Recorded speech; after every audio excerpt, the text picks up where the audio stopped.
चेतना की ही एक और वाणी लेते हैं, क्रम संख्या 753 753। और इसमें कह रहे हैं गुरुदेव, कुछ ने बुद्धि का दर्शन किया, कुछ ने मन का। वस्तु विषय सभी के सम्मुख थे, किंतु आंखें न थीं। अहंकार सभी को है, तेरा कहलाकर हो न पाया, तो बुद्धि मन भी थकावट है तन पर।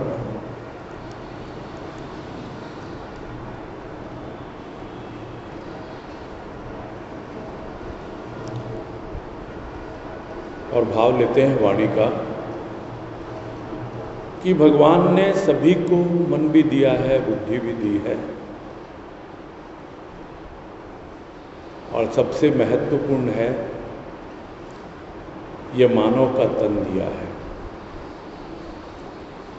क्योंकि यदि मानव का तन नहीं होता तो मन बुद्धि कुछ समझ ही नहीं पाता। प्राणी, पशु, पक्षी, ये इतर योनियों में कोई जान नहीं पाता है कि मन क्या है, बुद्धि क्या है, कि परमात्मा ने मुझे मन भी दिया है, बुद्धि भी दी है और अहंकार भी है, सभी कुछ है।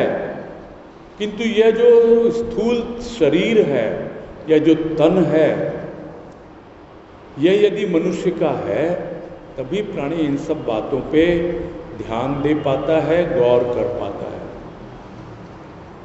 और यदि गौर नहीं करता तब तो उसका जीवन कुछ और होता है, कुछ और होता है, यानी वो वही पशु और पक्षी की योनियों वाला जीवन व्यतीत करता रहता है। क्योंकि न तो वो मन पे ध्यान दे रहा है, न बुद्धि और अहंकार पर। और जब ध्यान ही नहीं दे रहा तो सब कुछ होते हुए भी उसका जीवन पशुवत है। शरीर मनुष्य का है किंतु जीवन पशु के समान। और ये सब बातें वही समझ पाता है कि जिसकी चेतना जाग रही है कि मुझे तो परमात्मा ने मन भी दिया है, बुद्धि भी दी है, अहंकार भी दिया है,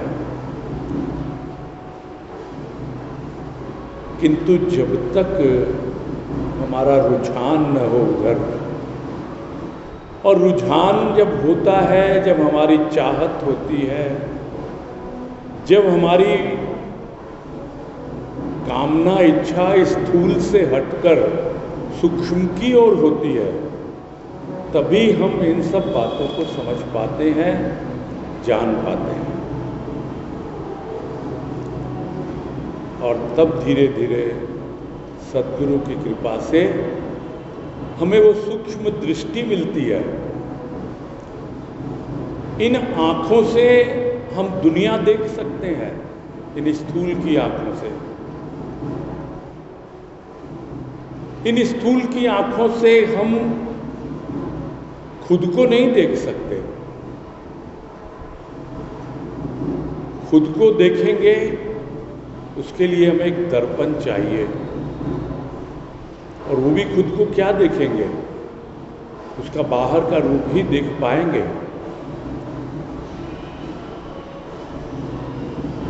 किंतु भीतर का रूप देखने के लिए, मन, बुद्धि, अहंकार का रूप देखने के लिए हमें भीतर की आंखें चाहिए, और भीतर की आंखें ही नहीं चाहिए, एक दर्पण भी चाहिए। ऐसा स्वच्छ और निर्मल दर्पण जिसमें हम अपने आप को देख पाएं, जिस दर्पण के अंदर हमारे मन का प्रतिबिंब पड़े, बुद्धि और अहंकार का प्रतिबिंब पड़े, तब हमें दिखलाई देगा। तो सर्वप्रथम तो वो आंखें चाहिए और फिर दिखलाने वाला दर्पण चाहिए।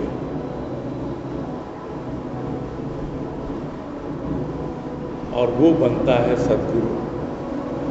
सद्गुरु हमें वो दृष्टि देता है और स्वयं दर्पण बनकर हमारे सामने आता है, तब हमें पता लगता है। किंतु उसका दर्पण का रूप हम तब तक नहीं समझ पाएंगे जब तक हम अपना सब कुछ उसको अर्पण नहीं कर देते। बिना समर्पण के वो दर्पण बन के सामने नहीं आता। समर्पण हुआ, दर्पण साफ हो गया। अब उसमें कोई भी मैल नहीं है, क्योंकि हमारी दृष्टि सद्गुरु को भी अपनी नजर से ही देखती है। इस नजर से नहीं देखती कि वो एक दर्पण है, वो हमें दिखला रहा है, अपने आप को दिखला रहा है, हमें स्वयं को दिखला रहा है और अपनी ही दृष्टि से दिखला रहा है। अपनी ही आंखें हमें देखकर वो दृष्टा भाव जगाकर हमें अपने मन बुद्धि को देखना सिखला रहा है। तो जब देखना सिखलाता है तभी पता लगता है। अन्यथा लोग कहते तो हैं कि हमने बुद्धि का दर्शन किया, हमने मन का दर्शन किया, हमने देख लिया मन क्या होता है, हमने समझ लिया बुद्धि क्या होती है। तो वस्तु और विषय तो सबके सामने है। वस्तु और विषय क्या है? ये मन और बुद्धि है, सबके सामने है। जो इसकी तरफ ध्यान देगा, जिसका रुझान होगा, वो देखना सीख जाएगा।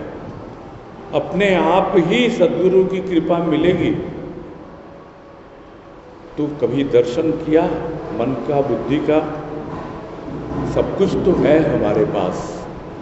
मन भी है, बुद्धि भी है, किंतु यदि आंखें नहीं हैं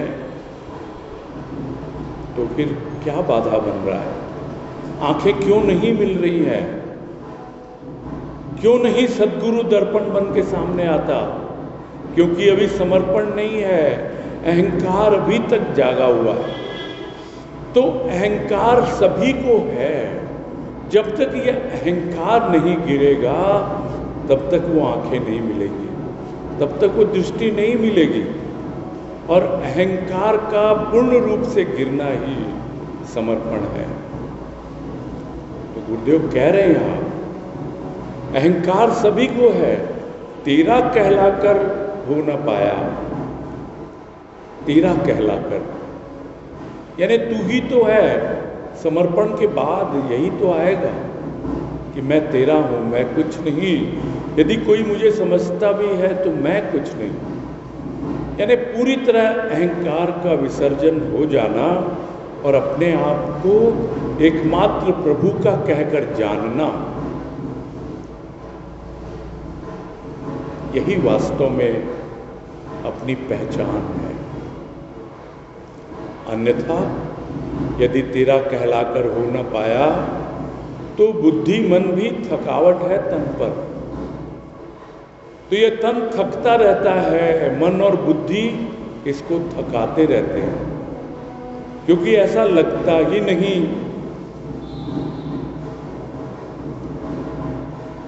कि मन में क्या है, बुद्धि में क्या है, कि मन हल्का हो गया या बुद्धि प्रकाशित हो गई। अभी तो सिर पर अहंकार का ही इतना बोझ है। तो अहंकार तो सभी को है, दिया है भगवान ने। मन बुद्धि दी है, उसी प्रकार अहंकार दिया है। तो सब कुछ तो उसी का है। अब देख तू अपने आप को, तेरा मन कहाँ है, मन में कैसे विचार उठ रहे हैं। देख बुद्धि को, इसका भ्रम दूर हुआ कि नहीं हुआ, किस प्रकार इसे प्रकाश आ रहा है कि नहीं आ रहा है। और जब तक इस प्रकार की दृष्टि न मिले, भीतर का दृष्टा ना जागे, तब तक ये मन और बुद्धि हमेशा तन को थकाते रहेंगे। और हम कहेंगे कि भाई हम तो परेशान हो गए इस मन से, शांत होकर बैठने ही नहीं देता। हम तो परेशान हो गए इस बुद्धि के द्वारा, बात बात में बाधा खड़ी करती है, हमको अपनी मनमानी करने ही नहीं देती। तो यह जो झगड़ा है यह मन और बुद्धि का है। और थकता कौन है? थकता है यह शरीर। शरीर की अपनी आदि व्याधि बहुत सीमित है। कष्ट है शरीर को, कोई संदेह नहीं। कोई रोग होगा, कोई चोट लगी होगी, शरीर को कष्ट होगा। किंतु दुख क्यों मानता है उसका प्राणी? दुख तो मन मानता है।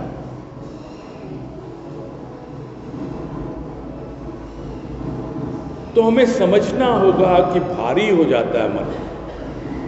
छोटी सी बात को जो शरीर से संबंधित है ही नहीं, शरीर स्वस्थ है, सब कुछ बढ़िया चल रहा है, तो फिर मन क्यों नहीं स्वस्थ है?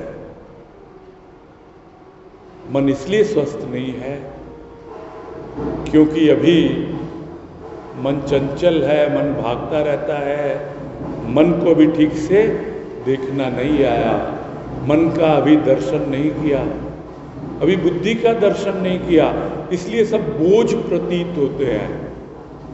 बुद्धि भी भारी हो जाती है और हम बोलते हैं माथा काम नहीं करता है। मन भी भारी हो जाता है कि मन जो बड़ा बेचैन है। और सब कुछ के ऊपर तो अहंकार। और जब हम एक एक चीज़ों को समझने लगते हैं, जानने लगते हैं, सद्गुरु की कृपा से वो दृष्टि मिल जाती है, देखना आ जाता है, तो हमें क्या लगता है कि भाई सब कुछ तो तेरा ही है। अब मैं क्या मन और बुद्धि पे अपना बोझ लूं? बोझ तो तेरे चरणों में डाल दिया है, सब तेरा है। अपने आप तू मन को ठीक करेगा, अपने आप बुद्धि को ठीक करेगा। हाँ, बस मैं थोड़ा सा अपना दृष्टा भाव जागरूक रखूं। वो दृष्टि तुमने दे दी है, मैं अब ध्यानपूर्वक देखता रहूं। अपनी वो जागरूकता, अपनी वो अवेयरनेस, वही काम आती है। अन्यथा मन मनमानी करेगा और बुद्धि अपने चलाए चलाती रहेगी। मन उसकी सुनेगा नहीं और बुद्धि और मन में झगड़ा चलता रहेगा, शरीर क्लांत होता रहेगा, थकता रहेगा। और यही होता आया है उनके जीवन में जो अपना जीवन पूरी तरह प्रभु के चरणों में समर्पित नहीं करते। जब समर्पित कर देते हैं तब समझ में आएगा कि किस प्रकार से हमें वो एक दृष्टि मिली है, वो देखने का एक नज़रिया मिला है, वो एक नज़र मिली है, तब पता लगता है। तो कहने का इतना ही तात्पर्य है कि वस्तु विषय सभी के सम्मुख थे किंतु आंखें नहीं थी। सभी के सम्मुख थे, मेरे सम्मुख भी थे, तुम्हारे सम्मुख भी थे, पूरी दुनिया के सम्मुख थे। ये अहंकार देखने नहीं देता था। अहंकार ही पर्दा बन के सामने खड़ा रहता था, इसलिए न मन को देख पाता था न बुद्धि को, और वो दृष्टि भी नहीं थी। यदि मन बुद्धि की वजह से तन थक रहा है तो हमें तुरंत अपने आप को संभालना होगा, देखना होगा, समझना होगा कि आखिर हम में क्या कमी है। जिसकी चेतना जागती है वो खुद को भी देखता है, सबको देखता है, साथ साथ अपने आप को ठीक करता है।